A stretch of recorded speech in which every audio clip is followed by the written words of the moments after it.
आप सभी का स्वागत है। सभी को प्रणाम। द एमरल्ड रे जो सृष्टि का पहला किरण है और जो इसी वैशाख पूर्णिमा जो इसमें भौतिक जगत में ये रे पहली बार धरती पे आ रही है सभी के लिए। तो ये एमरल्ड रे है क्या? ये एमरल्ड रे है जो सोर्स से और ब्रह्मांडीय मोनाड जो है, यानी कि ब्रह्मांडीय निर्वाण स्वरूप जो है हमारा, उस स्रोत से आ रही है। कैसे? साउंड के स्वरूप में। अगर आपने विंग मेकर्स को भी इन डिटेल में पढ़ा होगा, उसमें भी इसके बात है साउंड का। और ये किस थीम पर काम करता है? ये पूरा यूनिवर्सल टाइम मैट्रिक्स को एक व्यवस्थित आधार पे रखता है।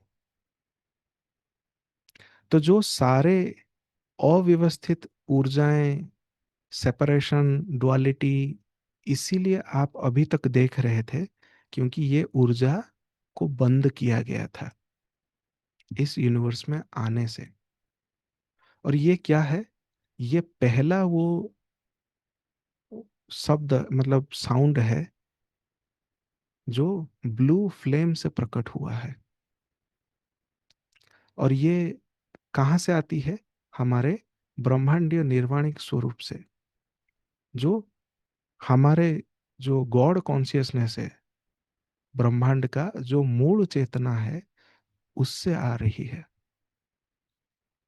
और जो अभी हमारा ऑनगोइंग इवोल्यूशन प्रोसेस चल रहा है, पर्सनल लेवल पे, व्यक्तिगत चेतना के आधार पे, और हम एक ब्रह्मांडीय समय माया में आगे बढ़ रहे हैं, एसेंड हो रहे हैं हायर डायमेंशंस में, और स्रोत के और करीब हो रहे हैं, उसको लीड करने वाला ये एक ही स्रोत का किरण है, जिसे हमें पकड़ना चाहिए।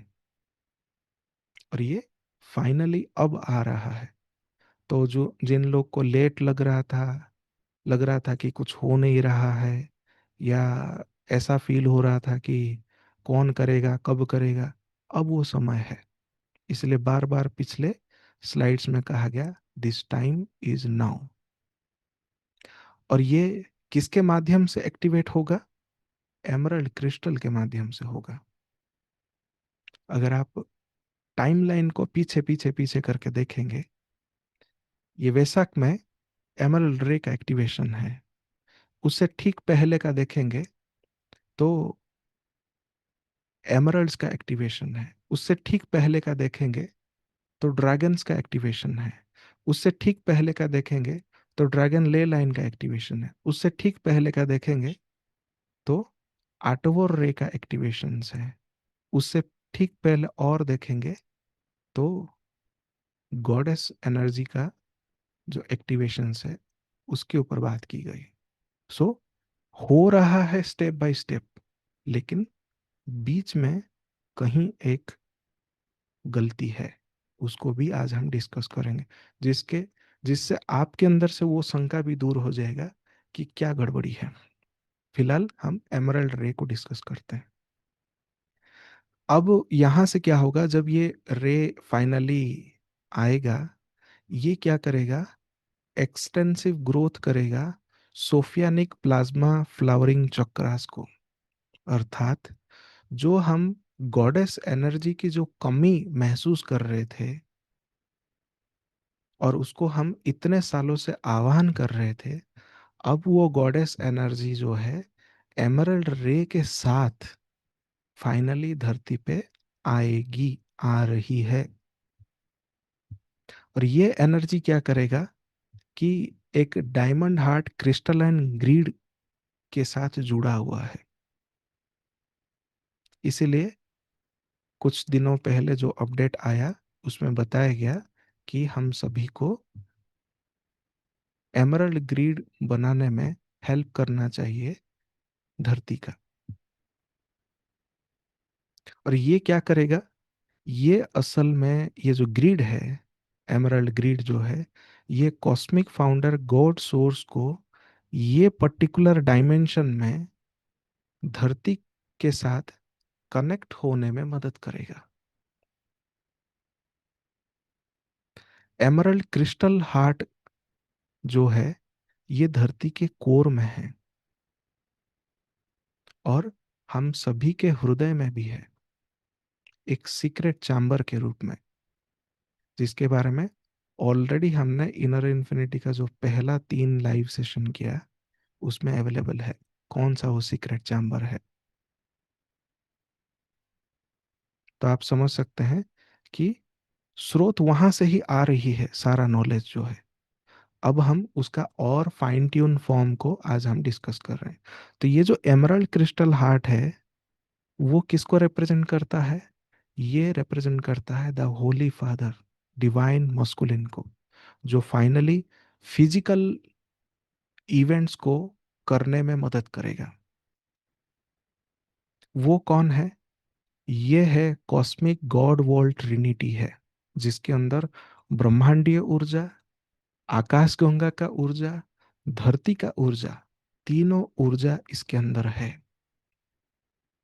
इसीलिए ड्रैगन एनर्जी जो है, इस धरती पे बदलाव अगर आपको चाहिए, ड्रैगन एनर्जीज का भी इम्पोर्टेंस है। क्योंकि तभी फिजिकल इवेंट्स होंगे, बदलाव होंगे, जब ये कॉस्मिक गॉड वर्ल्ड ट्रिनिटी एक लाइन में होंगे। अब हम समझेंगे मैग्नेटिक रीसेट।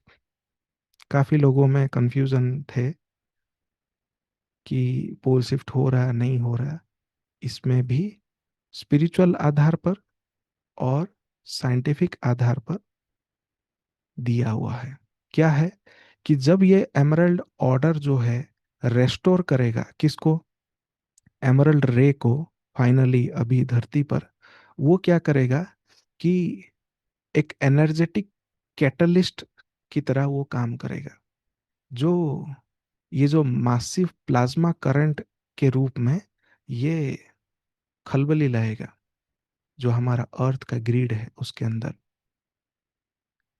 वो कहाँ पे है? The inner chamber of emerald crystal heart in the planetary body.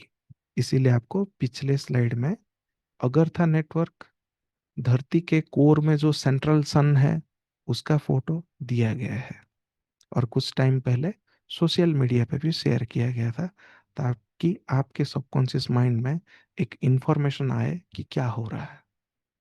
तो उसी के बारे में बात की जा रही है कि एक प्लाज्मा करंट का एक ब्लास्ट होगा ऊर्जा के जगत पे। ये फिजिकल बात नहीं की जा रही है, तो इसीलिए भय ना फैलाए। तो ये जो ब्लास्ट होगा, ये असल में जो आर्टिफिशियल मैग्नेटिक तत्वों को रखा गया है उसको वो तोड़ेगा, और जो इलेक्ट्रोमैग्नेटिक जो डिवाइन तत्व है उसको पुनः कायम करेगा, रीसेट करेगा। वो कहाँ पे है? वो हमारा ग्रिड नेटवर्क में है, प्लैनेट का ग्रिड नेटवर्क में है। इसलिए आप समझ सकते होंगे कि जो लाइट वर्कर्स सिंटामणि का ग्रिड हो, एमरल्ड का ग्रिड हो, ऐसे अनेकों ग्रिड बना रहे हैं, वो इसी रिसेट को वो हेल्प कर रहा है। और यहाँ से आप भी समझ सकते हैं, आप बिना कुछ बताए, बिना कोई पर्सनालिटी को एसर्ट किए हुए, आप एक अवतार जैसा इसी धरती पे काम कर रहे हैं। तो उन सभी लाइट वर्कर्स को सल्यूट है, जिन्होंने इतने सालों से धरती में अलग अलग जगह पे प्रॉब्लम सहा, लेकिन उन्होंने ग्रिड को कायम किया। अब वो समय है जब ये एमरल्ड रे फाइनली धरती पर ट्रिगर होगा। ये क्या करेगा? मैग्नेटिक पोजीशन को फ्लिप कर देगा। दैट मीन्स पोल शिफ्ट हो रहा है। तो ये जो मैग्नेटिक पोल फ्लिप है, ये कोई डिस्ट्रक्टिव पोल शिफ्ट नहीं है। यहाँ पे अगेन शेयर किया जा रहा है। तो आप गलती से भी ये ना फैलाएं, पोल शिफ्ट आ रहा है, चलो चलो हम दूसरे साइड चलते हैं। तो ये एक नॉन डिस्ट्रक्टिव प्रोसेस है, ये डिपेंड करता है आपके चॉइस के ऊपर। ये आपके ऊपर चॉइस है, आपका चॉइस के ऊपर डिपेंड है कि आप किस टाइप का इवेंट देखना चाहते हैं। केओटिक देखना चाहते हैं जिसमें लोग भाग रहे हैं, घर छोड़ रहे हैं, घर जल रहे हैं, ऐसा, या शांतिपूर्ण? क्योंकि सोर्स, या तो जो सोवरेन गॉड है, जो एक रे के फॉर्म में है, वो खुद चाहता है कि ये चीज़ें नॉन रेस्ट्रिक्टिव वे में हो। चॉइस आपके ऊपर है कि आप कैसा इवेंट देखना चाहते हैं। तो उसी को कहा गया कि ये जो पोल शिफ्ट है असल में क्या है, कि ये एक एंटी लाइफ रिवर्सल है जिसको करेक्ट करना है। यानी कि अमानविक या तो अजैविक जो चेंज की गई थी पिछले 13,000 साल पहले। पोल शिफ्ट का जो मेन वीडियो था अभी हमारे चैनल पर नहीं है, बट उसमें आपको पूरा टाइमलाइन बताया गया था, इस 13,000 साल पहले कौन सा पोल शिफ्ट हुआ, कैसा केओस पैदा हुआ।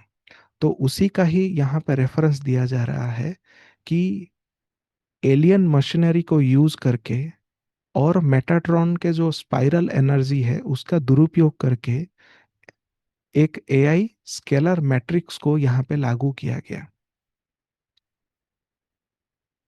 और जिसका फायदा उठाया डार्क फोर्सेस ने, अर्थात जो नेगेटिव रेप्टिलियंस हैं, जो सोर्स के अगेंस्ट में काम करना चाहते हैं।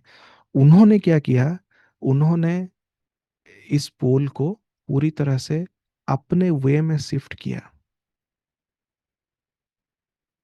और धरती का जो ऊर्जा का जो स्थिरता है उसको पूरी तरह से पलट दिया। और उस वजह से क्या हुआ कि धरती का जो ले लाइंस हैं, ग्रिड लाइंस हैं, उन सब का जो है अव्यवस्थित हो गया। उस समय ऊर्जा आया ही नहीं, और ऊर्जा जिसमें आई वो सब नेगेटिव ऊर्जा की तरह यूज हो रहा था। अगर इस चीज को समझना है तो आप एआई स्केलर मैट्रिक्स का सेशन है, उसको आप इन डिटेल देख सकते हैं, समझ सकते हैं कि उसमें क्या क्या हुई। तो वर्तमान की स्थिति में क्या अपडेट दिया जा रहा है कि our planet will not suffer any surface cataclysm with pole shift.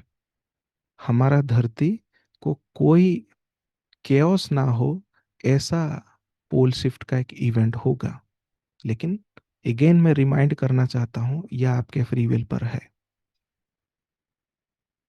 दूसरा है, however there will be a magnetic reset. जो मैग्नेटिक तत्व अभी तक हम एक्सपीरियंस करते आ रहे थे फिजिकली, उन सब का एक पुनः व्यवस्थित होगा जो हमारे चेतना से परे है। तीसरा है, जो ग्रेविटेशनल पुल जो है, जिससे हम धरती के केंद्र के प्रति खिंचाव महसूस करते हैं, अब वो बहुत तेजी से कम होगा। यानी कि ग्रेविटेशनल फोर्स और कम होंगे due to this emerald order के रीएक्टिवेशन के वजह से, जो सोर्स खुद कर रहा है और आप सब माध्यम है उसका। फोर्थ इंपॉर्टेंट पॉइंट है, we are living through that magnetic shift now. हम ऑलरेडी उस मैग्नेटिक शिफ्ट के टाइमलाइन में आ चुके हैं। अब हम समझेंगे कि लाइट बॉडी का एक्टिवेशन क्या है और क्या क्या चीज़ें हमें ध्यान रखना चाहिए। लाइट बॉडी एक्टिवेशन मतलब, बहुत सारे लोग ये समझते हैं कि आप लाइट में बदल जाएंगे। ये उसका एक लॉजिकल आंसर या तो लॉजिकल समझ हो सकती है, लेकिन असल में क्या है कि आप जब प्लानिटरी ग्रिड का जो नेटवर्क है उसको जब आप पुनः व्यवस्थित कर देंगे, तब क्या होगा कि धरती पर रहने वाले जितने भी जीव हैं वो सब लाइट बॉडी में बदल जाएंगे। तो इतना इम्पोर्टेंट है ग्रिड वर्क करना। जो साथी ग्रिड वर्क करते हैं उन सभी को अगेन सलाम है कि वो इस डिवाइन ऑर्डर के तहत ये काम कर रहे हैं। इससे क्या होती है कि that resemble with our DNA in all evolutionary rounds. जैसे जैसे ये प्लानेट का ग्रिड नेटवर्क पुनः कायम होता जाएगा, व्यवस्थित होता जाएगा, ये क्या करेगा, हमारे डीएनए में जो इवोल्यूशनरी जो कोड्स हैं, सीक्रेट कोड हैं, उसको एक्टिवेट करता जाएगा। तो अगर आपने किए नहीं है ग्रिड वर्क, फिर भी आप इसके पार्ट हैं, क्योंकि उन सभी लाइट वर्कर के ग्रिड वर्क के मदद से आपके अंदर भी एक्टिवेशन हो रहा है। तो आप कहीं पे आगे या पीछे नहीं है, सब एक ही पाथवे एक साथ आगे बढ़ रहे हैं। इससे क्या है, ये जो ग्रिड वर्क क्यों हो रही है, या तो ग्रिड नेटवर्क क्यों बनाया जा रहा है, ये जो आप ठीक ऊपर देख रहे हैं अर्थ है, उससे ऊपर 5D अर्थ जिसका नाम तारा है, उसके ऊपर जो गाया है, सेवेंथ डायमेंशनल अर्थ जो है, इन तीनों का जो कनेक्शन है, ये इसी ग्रिड नेटवर्क में छुपी है। इससे आप समझ सकते हैं कि जो नेगेटिवली एक बार जो पोल शिफ्ट करवाई गई, इन तीनों वर्ल्ड को अलग करने का एक षड्यंत्र था। अब क्या होगा कि जब प्लानिटरी ग्रिड नेटवर्क पूरा हो जाएगा, चाहे एमरल्ड नेटवर्क हो, सिंटामणि नेटवर्क हो, या तो अनेकों और क्रिस्टल के जो नेटवर्क हम धरती पर बना रहे हैं, वो क्या करेगा, इन तीनों वर्ल्ड का जो रियलिटी है वो एक कर देगा। यानी कि हमारे अंदर कोई द्वैत, कोई सेपरेशन, कोई अलगाव नहीं होगा। और ये क्या करेगा, हमारा जो होलनेस है, मतलब एकत्व का जो स्थिति है, उसको पुनः इंटीग्रेट कर देगा, जिसका जिक्र विंग मेकर्स में होलनेस नेविगेटर में कहा जाता है। तो आप चीजें देख सकते हैं कितने सारे चीजें इंटरलिंक्ड है, चाहे पुराण शास्त्र हो, चाहे भविष्यवाणी हो, चाहे विंग मेकर्स हो, चाहे रेने हो, चाहे कोबरा हो, चाहे लाइट फोर्सेस हो। तो इतने सारे लोग बोल रहे हैं, तो कुछ ना कुछ सत्य तो है ही। पर आपके ऊपर डिपेंड है, आप उसको डिसमेंटल करें या आप साथ लेकर चलें। दूसरा पॉइंट है, इनमें दो महान कार्यकर्ता हैं। कौन है? एक है एल्डर्स, जो 26,000 साल पहले आए और एज ए गार्डियन की तरह इस धरती पर रहे, और इन तीनों धरती को एक साथ मिलाकर चलने के लिए उन्होंने उन सारे पोर्टल्स को, गेटवेज को उन्होंने निगरानी किया, मतलब गार्ड किया। उनको कहा गया एल्डर्स। और लाइट वर्कर्स क्या हैं? जो धरती पे पुनः लाइट को ला रहे हैं, किसके माध्यम से?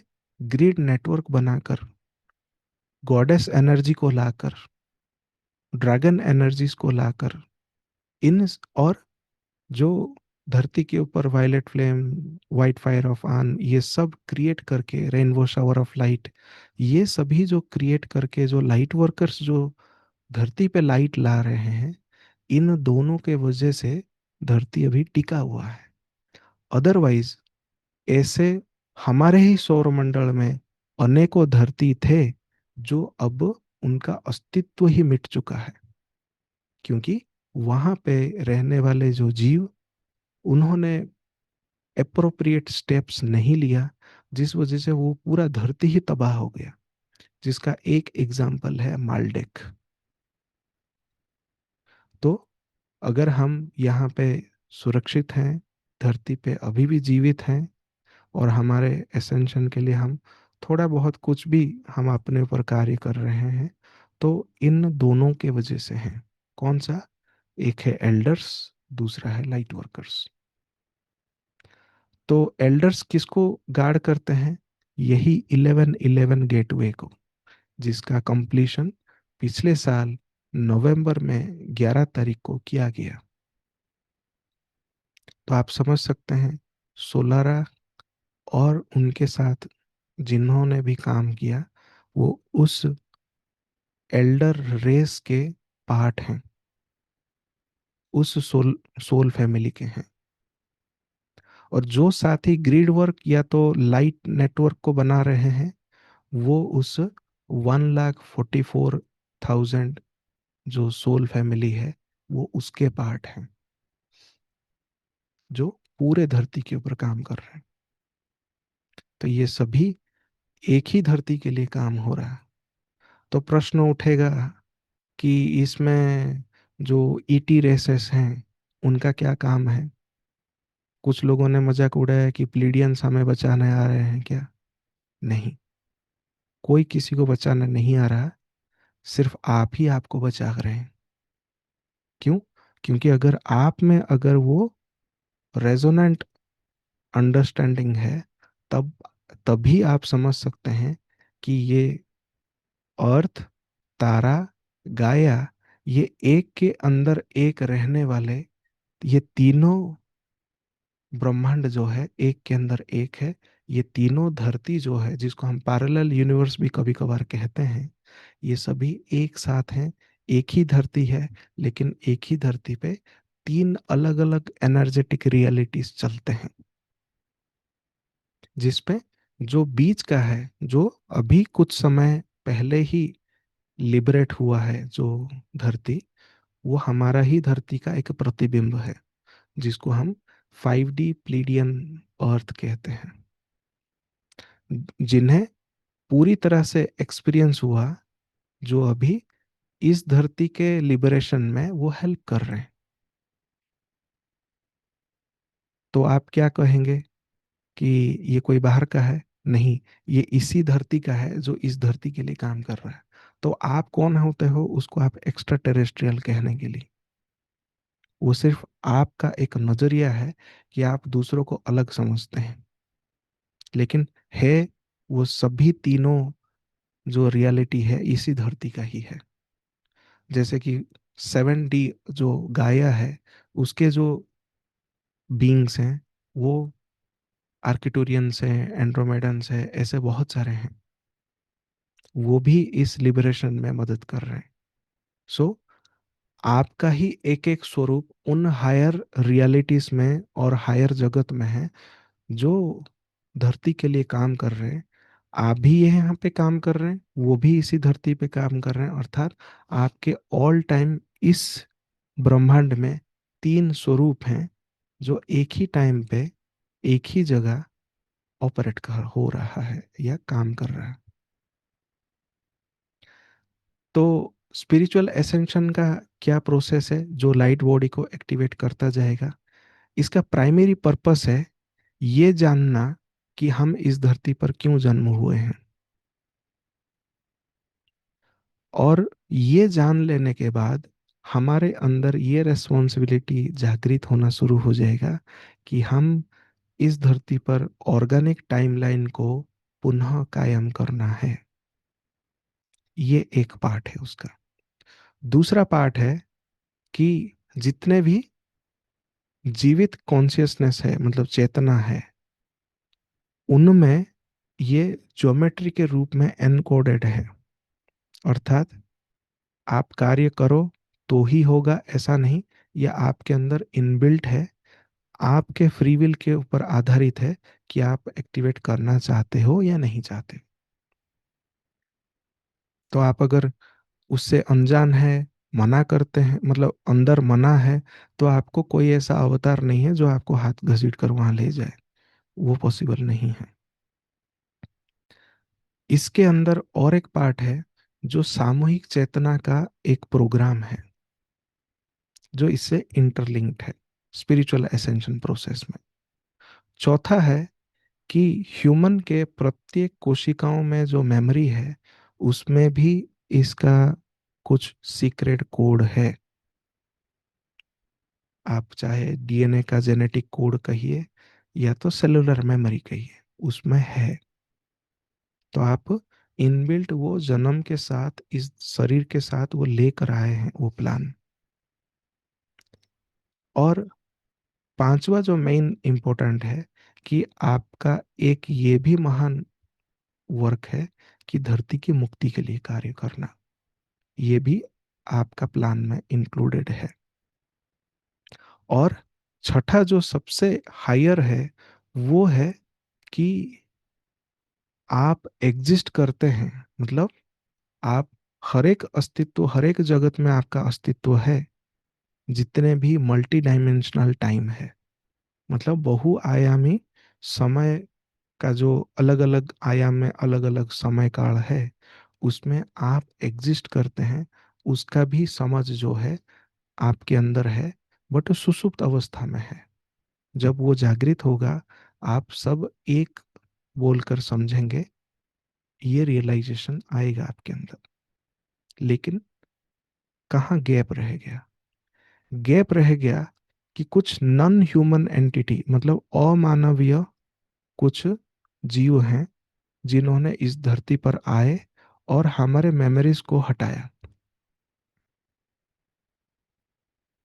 तो जैसे कि अभी हम बात कर रहे थे 1947 का, या इंडिया पाकिस्तान वॉर का, या यूएस का इकोनॉमी का, या तो जितने भी हिस्टोरिक या प्री हिस्टोरिक इवेंट्स हुए हैं, वो एक डमी मेमोरी है जो ह्यूमैनिटी में डाली गई है कि हाँ ये हुआ होगा करके।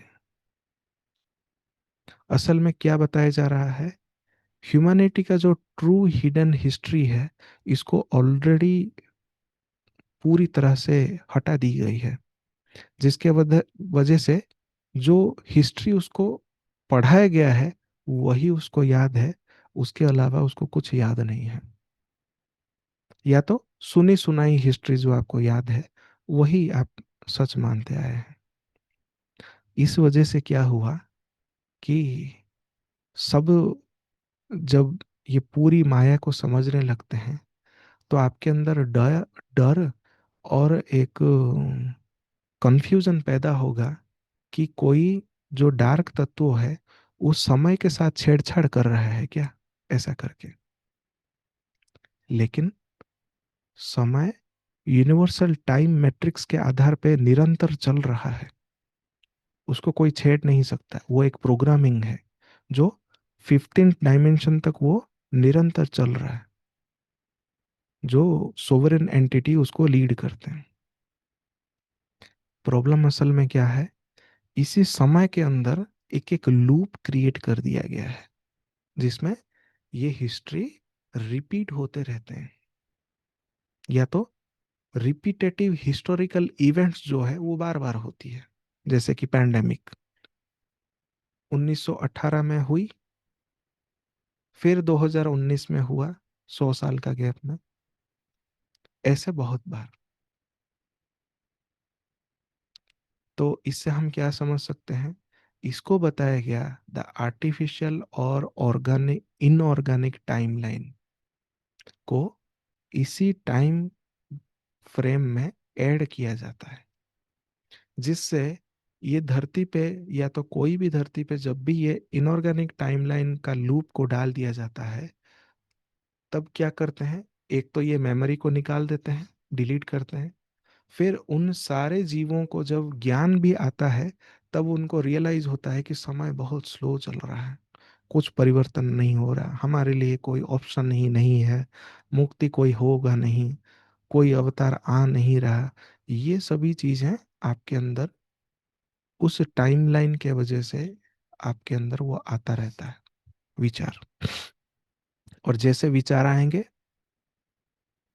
आपका सोच, आपका कल्पना कल्प है, वो सृष्टि का बीज है, वही सृष्टि वो रिपीट करता रहता है।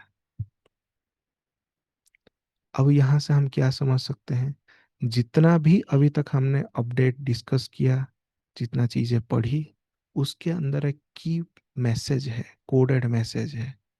पहला है एटवोर, एमरल्ड रे, अगरथा नेटवर्क, प्लीडियंस, उन सब का एक कॉमन कोडेड मैसेज है, वो है behind the green door. After emerald रे का क्या कोडेड मैसेज है, न्यू हेवन। ये असल में लाइट कोड्स हैं जो आने वाले समय या तो अभी जो चल रहा है उसमें एक पॉजिटिव बदलाव लाने का एक कोडेड मैसेज है। अब हम समझेंगे कि क्यों ये अव्यवस्थित चीजें हैं।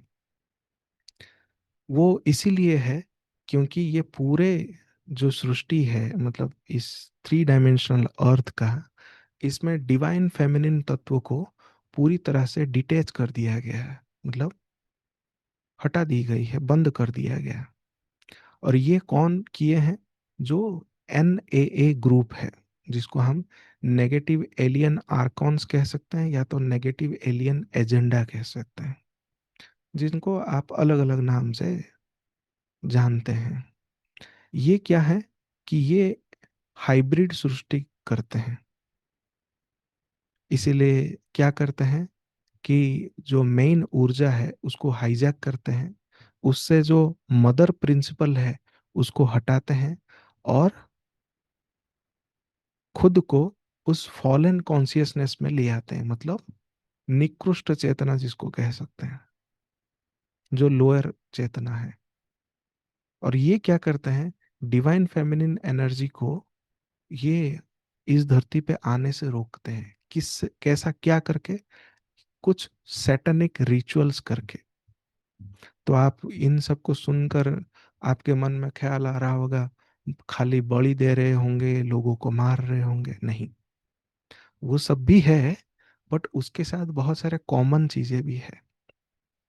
वो क्या है कि इनऑर्गेनिक साउंड टोन वाइब्रेशन, जो आप डीजे वगैरह सुनते हैं और लूपिंग म्यूजिक सुनते हैं, मतलब एक ही म्यूजिक को बार बार बजाया जा रहा होगा लेकिन एक धुन में डाल देंगे, आपको भी बहुत एंटरटेनिंग लगता है कि वाह बढ़िया है करके। असल में उसके अंदर डेस्ट्रक्टिव क्रिएटिव साउंड है, जो एक अव्यवस्थित सृष्टि को कायम करने का प्रोग्रामिंग है। और असल में इन्हों किसने ये किया? कुछ नेगेटिव ड्रैकोनियन रेप्टोइड्स हैं, जिन्होंने धरती को देखा कि जब माल्डेक को इन्होंने पूरी तरह से तबाह कर दिया, तब इनकी नज़र धरती पर पड़ी कि धरती पे भी ऐसे जैविक सृष्टि है जिसके जीवन को ये मैनिपुलेट कर सकते, हाइब्रिड सृष्टि कर सकते हैं। उन हाइब्रिड्स में सब है। कौन कौन है? ये 3 या 4 सीक्रेट ग्रुप हैं। कौन है? काउंसिल ऑफ नाइसिया, रोम के चर्च, काथर एसन के क्रूसेड हैं, और ह्यूमन हॉलोकॉस्ट करने वाले जो कुछ लोग हैं, ये ग्रुप्स हैं। और कुछ परग्रही प्रजाति भी हैं, जिनको जीटा जेफेलियम कहा जाता है। और इन्होंने क्या किया कि सीक्रेट स्पेस प्रोग्राम जो लेकर आए, इसमें ये सारे टेक्नोलॉजीज इन डार्क फोर्सेस या तो इलीट्स को दिया इन्होंने, कि आप नेगेटिव एजेंडा को फैला सकते हो। कौन से? Hybrid agenda. हाइब्रिड एजेंडा अर्थात उसमें सब आते हैं हाइब्रिड। जैसे आप खाने वाले चीज़ हाइब्रिड खाते हैं, जितने वेजिटेबल है जमीन में आप उगाते हैं, हाइब्रिड सीड्स हैं, वो भी एक एजेंडा है। हाइब्रिड ह्यूमंस भी हैं, जिसमें साइबरनेटिक्स हैं, जो बॉडी में मशीन को लगाते हैं। एक तो हाइब्रिड वो तो है। दूसरा है जेंडर एजेंडा, जिसमें हाइब्रिड आते हैं, जो 72 जेंडर्स बनाए गए थे वर्ल्ड इकोनॉमिक फोरम के द्वारा, उसमें वो सब आते हैं।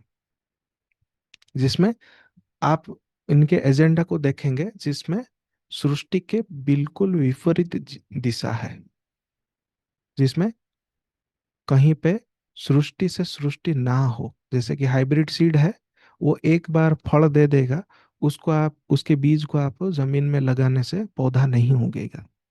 जैसे सेम सेक्स के जो जितने एजेंडा है जेंडर इक्वालिटी के नाम पे, उससे सृष्टि कभी आगे बढ़ेगा ही नहीं। तो इन्होंने क्या किया कि एक ट्रांस ह्यूमन एजेंडा को लेकर आए, इसलिए ट्रांसजेंडर है। लेकिन बहुत सारे लोग आध्यात्म में आकर उन ट्रांसजेंडर को भी कहते हैं कि ये शिव शक्ति का स्वरूप है करके। ये असल में उस जेंडर इक्वालिटी का दूसरा एक एजेंडा है, जिसमें स्पिरिचुअलिटी भी एक पार्ट है। जो नेचुरली होते हैं वो किसी प्लान के हिसाब से होते हैं, लेकिन ये सब इननेचुरल है, अननेचुरल है। ये क्या करते हैं कि असल में ये जो स्टार सीड हैं उनका एक्सट्रीमिनेशन करते हैं, मतलब उनके जीन्स डीएनए के साथ छेड़छाड़ किया जाता है। खाना पीना सूंघना जितने भी चीज है माध्यम आपके शरीर में आते हैं चीजें। बिहाइंड ग्लोबल हेल्थ माफिया कौन है? WEF, जो फिलहाल टूट गया है। WHO, जो फिलहाल डिसइंटीग्रेट हो गया। दूसरा है फार्मा इंडस्ट्री, जिसमें मेडिसिन के नाम पे केमिकल्स जो दिया जाता है। तीसरा जो सबसे ज्यादा है वो है वैक्सीन।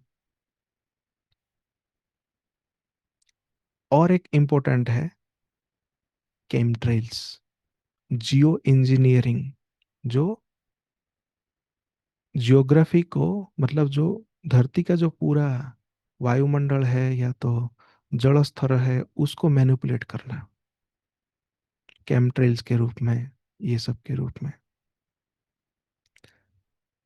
नेक्स्ट है पैरेलल एआई, जिसको 10 टेम्पलेट्स या तो 10 डायमेंशनल प्लूटो मैट्रिक्स कहा जाता है। एआई का अर्थ ये नहीं जो आप फोन में या कंप्यूटर में यूज करते हैं आर्टिफिशियल इंटेलिजेंस के रूप में। उसका वो एआई नहीं है, वो असल में एक आर्टिफिशियल डेटा मैट्रिक्स है, जिससे आपके बनाए हुए चीजें आपके कहा हुआ बात से उस स्टोर्ड डेटा से एक इम्प्रोवाइज्ड डिजाइन या तो डेटा को लाकर रखने को आजकल फैला दिया गया है। ये आर्टिफिशियल इंटेलिजेंस है, ये वो इंटेलिजेंस नहीं है जिसका हम बात कर रहे हैं। ये हाइब्रिड मैट्रिक्स की बात की जा रही है या तो फैंटम मैट्रिक्स की बात की जा रही है। नेक्स्ट है जो अभी हो रहा है, क्या है? वॉर ब्लड लस्ट, मतलब जो युद्ध के लिए ही मर मिटते रहते हैं। नेक्स्ट है बायोलॉजिकल एक्सटर्मिनेशन, जिसमें बलि का प्रथा है और जो बच्चों को ये सेक्सुअल रेप करते हैं एड्रेनोक्रोम के नाम पर, वो भी शामिल है। सीवियर डिसग्रेशन इनटू वायलेंट डिप्रेविटी भी है, जिसमें बहुत सारे ग्रुप्स के अंदर ये झगड़ा लगा देते हैं। तमाम सारे जो लोग हैं उनको अंडरमाइन किया जाता है या तो बदनाम किया जाता है। ये सभी चीजें हैं।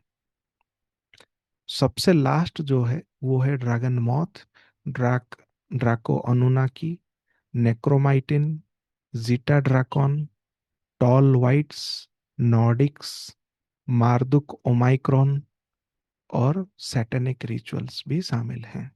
इसीलिए आपने देखा होगा कि जो सेकंड या थर्ड वेरिएंट आया कोविड का, उसका भी नाम इन्होंने ओमिक्रॉन रख दिया। उसमें मैसेज है, आपको कैच करना चाहिए और समझना चाहिए कि क्या एजेंडा है। अब नेक्स्ट है, ये समझेंगे कि जो एमरल्ड रे आएगा उसकी जागृति क्या होगा, कैसे होगा और कैसे आगे हम बढ़ेंगे। तो इसको कहा गया the reviving the emerald crystal heart, यानी कि धरती का जो एमरल्ड क्रिस्टल हार्ट है, आपके अंदर जो एमरल्ड क्रिस्टल हार्ट है उसका अलाइन होना, उसकी जागृति होना। उस वजह से क्या होगा कि इस धरती के रियलिटी में एक रेजोनेंस जो है, मतलब हृदय के अनुसार जो वाइब्रेशंस होनी चाहिए एक लव फ्रीक्वेंसी का, उसको पुनः कायम करना, रेस्टोर करना। जिसका जो इसका जो मेन पार्ट है वो है एमरल्ड ग्रीड। इसलिए 1-2 महीने से लाइट फोर्सेस ने बताया कि धरती पर एमरल्ड ग्रिड का नेटवर्क भी बनाना है। ये क्या करेगा? ये स्टार कॉन्शियसनेस इंटेलिजेंस स्ट्रीम को जो है ये रीओपन करेगा, यानी कि स्टार सीड्स का जो कॉन्शियसनेस चेतना जो होनी चाहिए, सोर्स से जो इंफॉर्मेशन उनको आनी चाहिए धरती तक, वो उस चैनल को ये खोलेगा। तो यहाँ से आप इम्पोर्टेंस समझ सकते हैं एमरल्ड ग्रिड का कितना बनना कितना इम्पोर्टेंट है हम सभी के लिए, धरती के लिए भी। Every human being on the planet was incarnated with a concealed emerald. प्रत्येक जो मनुष्य यहाँ जन्म हुआ है उसके हृदय में ही एक एमरल्ड है। वो क्या है? डिवाइन मस्कुलिन तत्व को लेकर आया है। वो आपके हार्ट में ही है। वो कहाँ है? एक सीक्रेट हिडन चैम्बर में है, जो ऑल टाइम 24/7 लाइट को एंकर करता रहता है। लेकिन है कहाँ? वो आपके हृदय में ही है। इसीलिए उसको कहा गया एमरल्ड क्रिस्टल हार्ट। ये क्या करेगा? ये धरती को हमें रिकनेक्ट करेगा, रिकम्युनिकेट करेगा डायरेक्टली कॉस्मिक एमरल्ड हार्ट के साथ, जो हमारा यूनिवर्स का सेंटर प्रिंसिपल है। मतलब जो ब्रह्मांडीय जागृति है, ब्रह्मांडीय बदलाव है, और स्रोत जो चाहता है कि पुनः व्यवस्थित होना है, उसका एक संकल्प है, वो चीज को पुनः जागृत तब होगा जब एमरल्ड क्रिस्टल हार्ट का जागृति होगा। वो कैसे? वो आगे हम डिस्कस करेंगे। वो असल में क्या है? इसी को कहा गया द प्लानेटरी एमरल्ड एवेकनिंग। वो कब होगा? प्लानेट के अंदर जितने भी एमरल्ड हैं उनकी जागृति होना। और जो क्रिस्टेड बुद्धा का जो इनिशिएशन है उसकी जागृति होना। अगर इसको हम खोजते हैं कि ये पता चलता है कि ये बुद्ध पूर्णिमा है, जिसको हम वैशाख कहते हैं या वैशाख पूर्णिमा कहते हैं। लेकिन ये हमारा रिसर्च किया हुआ एजुकेटेड गेस है, ये हम कहीं पे डायरेक्टली नहीं पढ़ते हैं, बट ये उसी चीज को ही पॉइंट आउट कर रहा है। और ये क्या करेगा? ये 11th डायमेंशनल लेयर से ऊपर जो हमारा बुद्धिक शरीर है उसको जागृत करेगा। 11th ही क्यों? क्योंकि 11th टारगेट में जो ये सारे हाइब्रिड टाइमलाइंस को लाकर जो प्रोपेगेंडा किया गया, नेगेटिव एलियन इन्वेजन, ये सब इसी के थ्रू ही किया गया। लेकिन अब ये चीज पूरी तरह से ट्रांसफॉर्म हो चुकी है। किसके वजह से? वो 11/11 गेटवे का जो क्लोजर किया गया पिछले साल नवंबर में, उस वजह से क्या है, अब 11th टारगेट से पॉजिटिव सोर्स के एनर्जी अब प्रवाहित हो रही है, जिस वजह से हमारा इस वैशाख फेस्टिवल के बाद से क्या है कि बुद्धिक बॉडी का जागृति शुरू हो जाएगा। और ये क्या करेगा? ये जो धरती पर 1,44 एमरल्ड हार्ट हैं, मतलब स्टारसीड के हृदय में जो एमरल्ड है, उन हार्ट्स को ट्रिगर करेगा, जागृत करेगा। और इसी को ही कहा गया the return of emerald order to the earth, यानी कि सोर्स का जो एमरल्ड रे है अब फाइनली धरती पे आकर वो सभी फिजिकल बदलाव को वो ट्रिगर करेगा, जिसका हम एक्सपेक्टेशन रख रहे हैं कि इवेंट्स के नाम पे ये सब होंगे करके। लेकिन उसका माध्यम कौन है? वो कैसे होगा? उसका एक रास्ता है, ऐसा कह सकते हैं कि ब्रिज है। वो क्या है कि एमरल्ड रे का फ्लेम है, मतलब जो किरण है वो है ब्लू फ्लेम। उसको कहा जाता है ब्लू रेनबो ब्रिज, यानी कि एमरल्ड स्टार सीड्स जो ऑलरेडी हैं धरती पर 1,44,000 टोटल, उनमें से जो एमरल्ड ऑर्डर से बिलोंग करते हैं, उनका जो एसेंशन का जो मार्ग है, जिस मार्ग से स्रोत का एनर्जी उनके अंदर आ, आना चाहिए या आएगी, उसको कहा गया ब्लू रेनबो ब्रिज। इसलिए लाइट फोर्सेस ने आग्रह किया कि जितना हो सके लोग एमरल्ड रे का इनिशिएशन ले, ताकि सोर्स के इस एमरल्ड ऑर्डर के साथ वो रीयूनाइट हो सके, और धरती पर जो बदलाव हमें चाहिए पुनः व्यवस्थित करने के लिए, उसमें मदद हो सके। दूसरा है रूबी रेनबो ब्रिज। वो असल में क्या है? वो है हमारा एमेथिस्ट ऑर्डर से बिलोंग करता है। उनका भी एक पाथ है, मतलब एसेंशन का चैनल है, रास्ता है, उसको कहा गया रूबी रेनबो ब्रिज। और तीसरा जो गोल्ड ऑर्डर है, उसको कहा जाता है सैफायर रेनबो ब्रिज। लेकिन फिलहाल जो एक्टिवेट होने जा रहा है वो है ब्लू रेनबो ब्रिज। तो जितने भी साथी रेनबो ब्रिज सीख कर प्रैक्टिस कर रहे हैं, उनके लिए एक स्टेप आगे हैं कि वो उस एनर्जी को बराबर एक परफेक्ट ऑर्डर में रिसीव करने वाले हैं। तो आप सभी को कॉन्ग्रेचुलेशन है कि आप अपने सोल प्लान का जो इंट्यूशन है, उसको आपने समझा और एक्सेप्ट किया कि हाँ, मुझे इस पाथ में आगे बढ़ना है। तो आप सभी खुद को कृतज्ञता देना चाहिए कि आप एक परफेक्ट जर्नी में हैं। स्टेप बाय स्टेप आपको वो सभी नॉलेज और टेक्निक्स मिलते जा रहा है। सिर्फ आपको इनर गाइडेंस को एक्टिवेट करना है, अपने हायर सेल्फ के साथ एक होकर जो टेक्निक आपके लिए अप्रोप्रिएट है उसको एक्सेप्ट करके अभ्यास करते जाना है। तो अभी जो रेनबो ब्रिज खुल रही है वो है ब्लू रेनबो ब्रिज। वो किसके वजह से खुल रही है? वो है 1111 गेटवे, जो 11 नवंबर 2024 को बंद किया गया और एक नई गेटवे खोला गया, जिसको अभी शेयर नहीं किया गया, सीक्रेट रखा गया है। जो पोर्टल इस 2025 में खुलने वाली है, उसका एक नाम है, वो है ब्लू रेनबो ब्रिज, जिसके माध्यम से एमरल्ड रे और आठवां रे जो है, ये दिया जा रहा है लोगों को।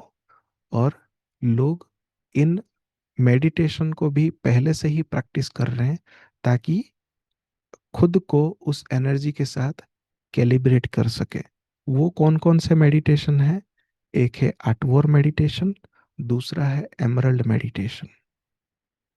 तो अगर आप पर्टिकुलर रे का इनिशिएशन लिया नहीं है, फिर भी उस ऊर्जा को आपके हृदय में जो ऑलरेडी एमरल्ड है उससे आप प्राप्त करना चाहते हैं, आप वो दो मेडिटेशन प्रैक्टिस कर सकते हैं। दो छोटे छोटे मेडिटेशन ही है। एक आपको डायरेक्टली आठवां रे के साथ जोड़ेगा, यानी कि आप अपने हायर सेल्फ से जुड़ेंगे।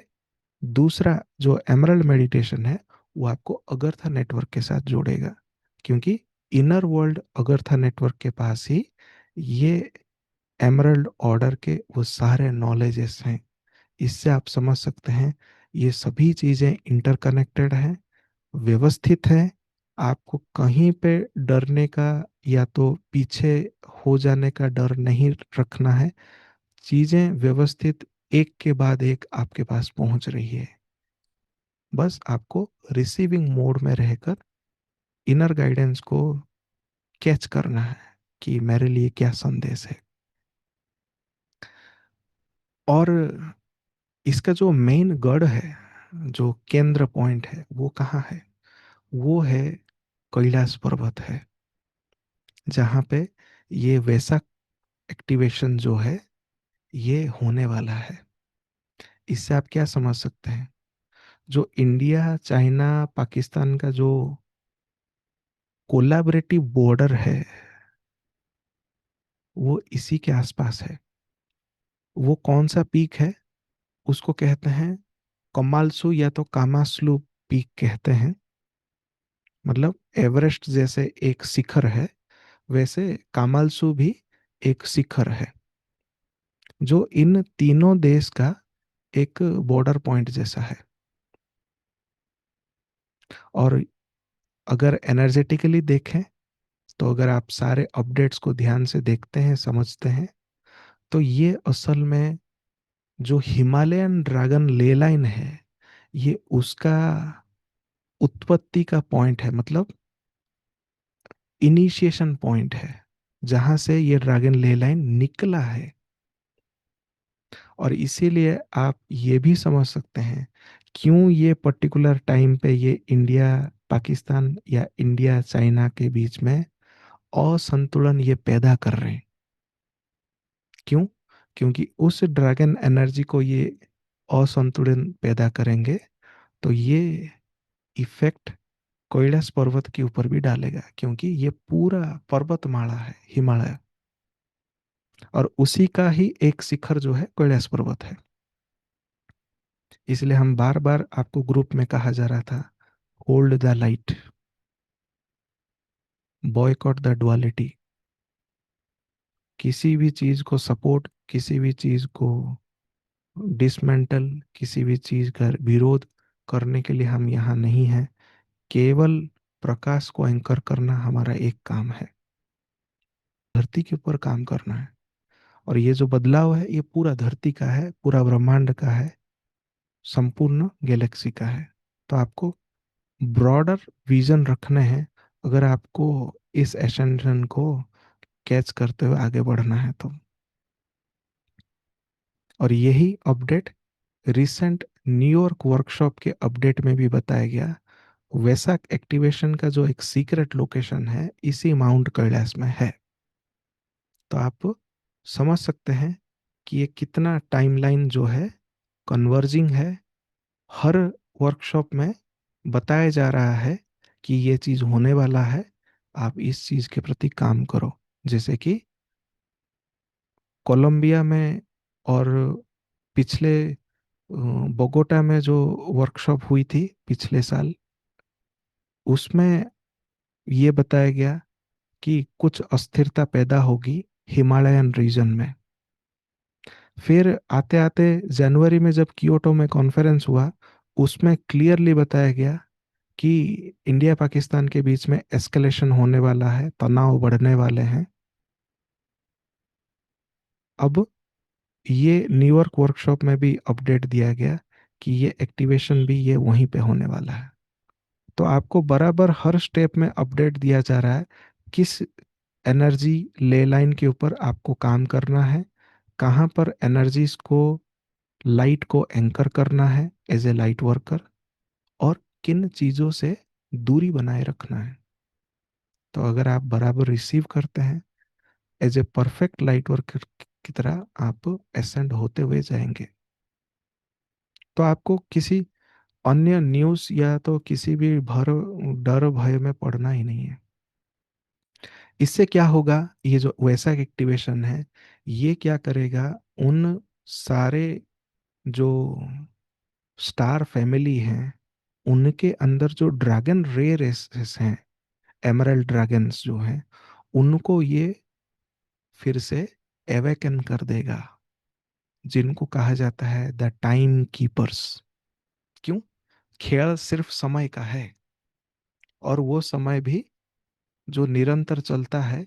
और जो लोग समय को छेड़छाड़ करते हैं, समय रेखा बनाकर, टाइम लाइंस बनाकर, ये अब चीजें व्यवस्थित होंगी।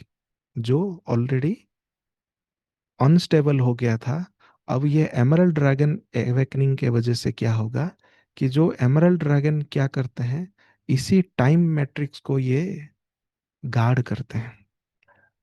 अब ये एनर्जीज फाइनली आएंगी, तो समय भी पूरी तरह से व्यवस्थित हो जाएगा। तो ये क्या करते हैं उसको भी समझ लेंगे। ये सारे इमेजेस जो है, ये कोडेड मैसेजेस हैं। और जो वाइट पर जो डॉट डॉट डॉट डॉट जो इमेज है, ये है हमारा कॉस्मिक क्लॉक। ध्यान से देखेंगे 1 से 12 तक इसमें ट्री ऑफ लाइफ बना हुआ है।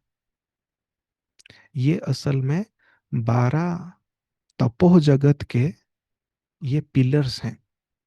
जो आप ऐसा समझ सकते हैं कि 12 ऋषि जो है यहाँ पे निरंतर तप करते हैं, मतलब ध्यान करते हैं उस समय को व्यवस्थित रखने के लिए, मतलब ब्रह्मांड के अंदर। और ये क्या करते हैं, ये 12 इनके फैमिली हैं जो इन 12 पिलर्स को, समय के पिलर को ये गार्ड करते हैं। और इनका कनेक्शन डायरेक्टली किसके साथ में है? इनका कनेक्शन डायरेक्टली सोर्स के साथ है, क्योंकि सोर्स का ही ये सारा क्रिएशन है। तो क्रिएशन में जहां जहां पे समय का मैट्रिक्स, टाइम मैट्रिक्स जो चल रहा है, उसको व्यवस्थित तरीके से चलाने के लिए ये 12 जो ऋषि हैं यहाँ पे गार्ड करते हैं।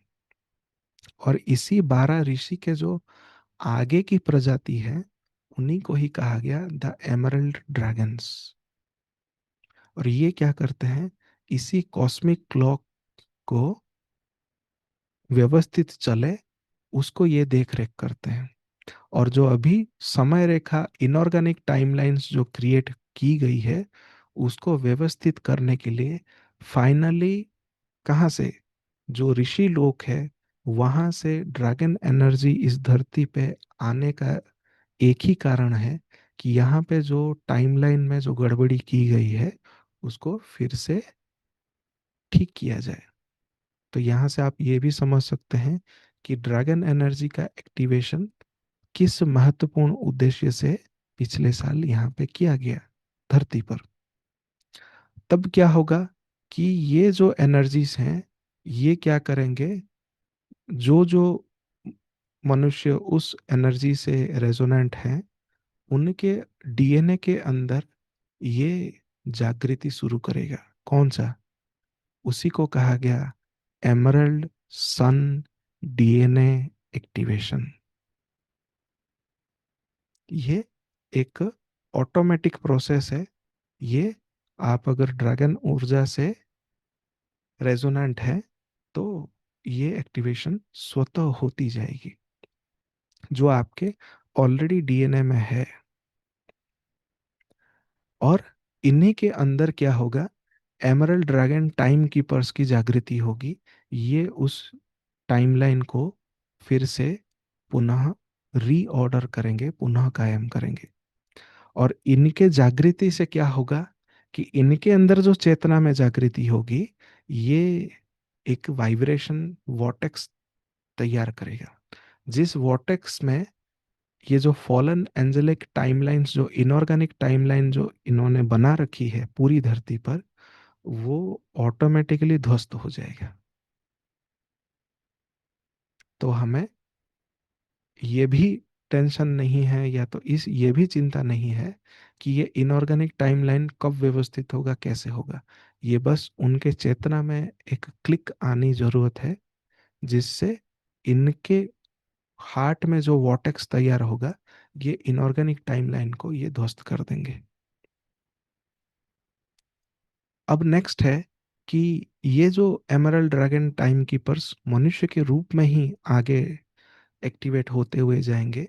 ये क्या करेंगे, धरती पर जहाँ जहाँ पे समय का जो डिफरेंशिएशन है और जो अनस्टेबिलिटी है, उसको कॉस्मिक क्लॉक के आधार पर सिक्योर करेंगे, पुनः व्यवस्थित करेंगे। और उस वजह से क्या होगा, जितने भी आर्टिफिशियल इंटेलिजेंस एआई टेक्नोलॉजीज हैं, वो सब के सब ध्वस्त हो जाएंगे। कौन से एआई टेक्नोलॉजी है? ये आपके फ़ोन और कंप्यूटर में काम करने वाला वो एआई की बात नहीं की जा रही है। ये एआई स्केलर मैट्रिक्स के बारे में बात किया जा रहा है। जिस एआई स्केलर मैट्रिक्स के बारे में पिछले साल ऑलरेडी एक सेशन है, आप एआई स्केलर मैट्रिक्स के नाम पे सर्च करके आप उसे देख सकते हैं। तो ये जो सारे नेगेटिव एजेंडा हैं, ये सब के सब खत्म हो जाएगा, हमेशा हमेशा के लिए। वो समय कब है? वो अब है।